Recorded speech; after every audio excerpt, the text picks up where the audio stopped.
आजकल क्यों पूरी दुनिया जानना चाहती है चांद के बारे में।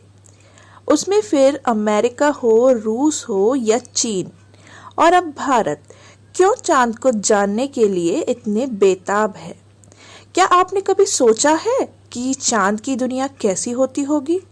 चांद पर मिट्टी है या पत्थर, समुद्र है या नदियाँ, पहाड़ हैं या बड़े बड़े रेत के मैदान, पानी है या फिर कुछ और?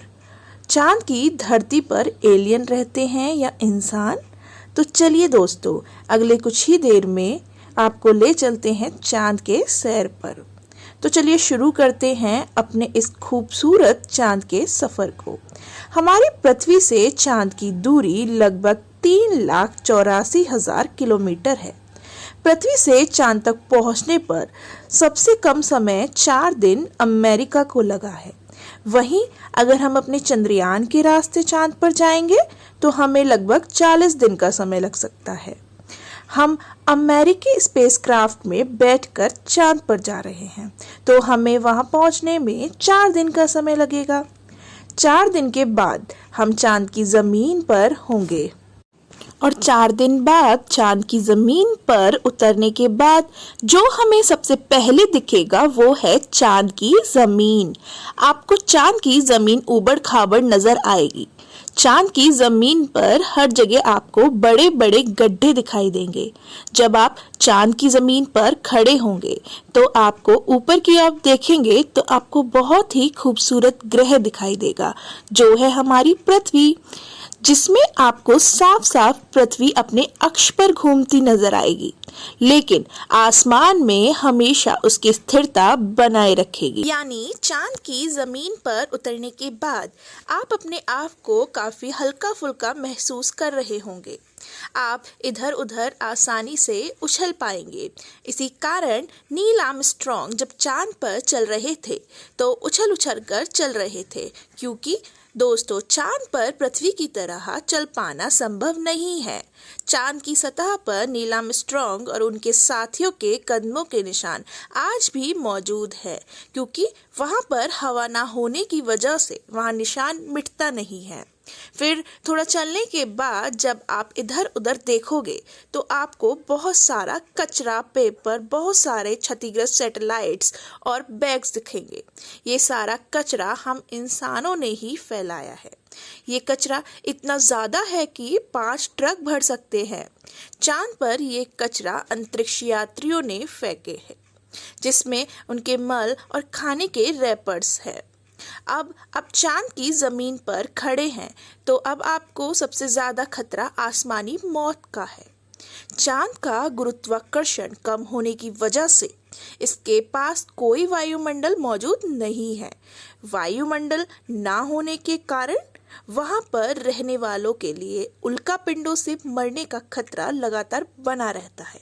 यानी आप चांद पर खड़े हैं, पता नहीं कब एक बड़ा पत्थर आसमान से गिरकर आएगा और आपकी मौत हो जाएगी। यही नहीं बल्कि पृथ्वी से देखने पर जो काले धब्बे दिखाई देते हैं वो असल में धब्बे नहीं, गड्ढे हैं, जहां पर सूरज की रोशनी नहीं पहुंचने के कारण वो धब्बे जैसे लगते हैं। सूरज के बाद अगर कोई ज्यादा चमकने वाली चीज है तो वह है चंद्रमा।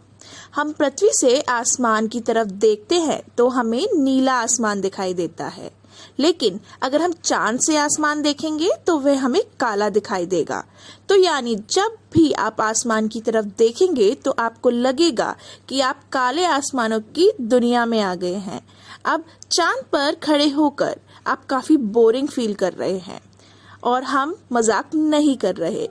अमेरिकी अंतरिक्ष एजेंसी नासा ने वर्ल्ड रिकॉर्ड में अपने नाम दर्ज करवाते हुए चांद पर वाईफाई की सुविधा उपलब्ध करवा दी है, जो कि 3 MBPS तक इंटरनेट स्पीड देता है। यानी अब आप आराम से चांद पर इंटरनेट चलाकर अपना एंटरटेनमेंट कर सकते हैं।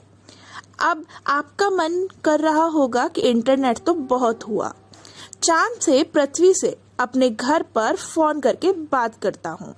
अपने फोन में लाया, फोन लग भी गया।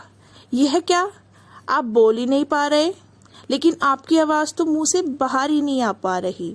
ये सच है, चांद पर आप कितना भी जोर से चिल्ला ले, आपकी आवाज मुंह से बाहर ही नहीं निकलेगी। धरती पर वायु के हमेशा हर जगह उपस्थित होती है, लेकिन चंद्रमा पर अपना कोई वायुमंडल नहीं है, इसलिए वहां पर ध्वनि तरंगों का संचारण सामान्य रूप से संभव नहीं है। यदि चंद्रमा पर आप किसी को पुकार कर बुलाना चाहेंगे तो उससे आपकी आवाज नहीं पहुंच पाएगी। परंतु चंद्रमा पर एस्ट्रोनॉट स्पेस सूट में रहते हैं, जिसमें ऑक्सीजन नाइट्रोजन भरकर कृत्रिम रूप से वायुमंडल बनाया जाता है, इसलिए वह स्पेस सूट में बात कर सकते हैं। उसमें लगे माइक्रोफोन की मदद से किसी अन्य व्यक्ति तक अपनी बात पहुंचा सकते हैं। इस तरह से चंद्रमा पर टेलीफोन के काम करने में कोई समस्या नहीं है, लेकिन आपको ध्वनि को अपने मुंह से माइक्रोफोन तक पहुंचाने के लिए किसी माध्यम जैसे वायु की आवश्यकता पड़ेगी, जो कि इस स्पेस सूट में ही संभव है। भविष्य में अगर चांद पर इंसानी बस्ती बनती है तो यह संभव है कि चांद से पृथ्वी पर टेलीफोन से बात की जा सकती है। चांद से पृथ्वी पर सिग्नल जाने में 1.27 सेकंड का समय लगेगा, इसलिए पृथ्वी से संपर्क के दौरान आपको रुक रुक के बात करनी होगी। तो अगर अब हमें चांद पर रहना है तो अब हम बात करेंगे चांद के दिन और रात के बारे में। चांद को पृथ्वी का एक चक्कर लगाने में 27.3 दिन लग जाते हैं और अपने सेंटर पर चक्कर लगाने में इतना ही टाइम लग जाता है। यही वजह है कि चांद पर हमें एक बार में एक ही साइड दिखता है और दूसरा साइड छुपा रहता है। वही चांद पर एक दिन लगभग 14 दिन का होता है और रात भी 14 दिन की होती है, यानी चांद की सतह पर मौजूद वस्तुओं पर दिन का बहुत ज्यादा असर पड़ता है। रात को चांद का टेम्परेचर लगभग -173 डिग्री तक पहुंच जाता है और वहीं दिन में तापमान 180 डिग्री तक बढ़ जाता है।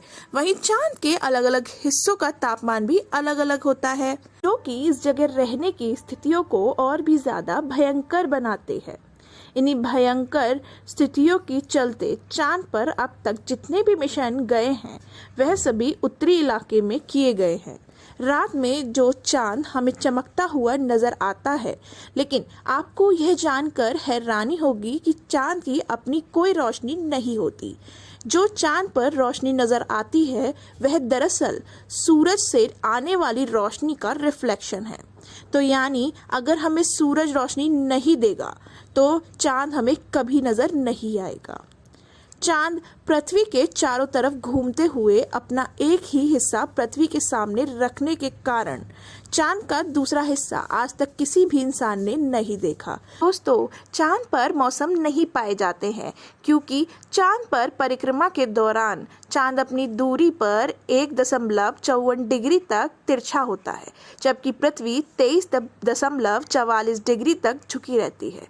चांद के ध्रुवों पर कई ऐसा इलाके हैं जहां कभी सूरज की रोशनी पहुंच ही नहीं पाती है, यानी घूमते फिरते अगर आप चांद के इन्हीं इलाकों में पहुंच गए तो वहां का नज़ारा बेहद ही भयानक होगा।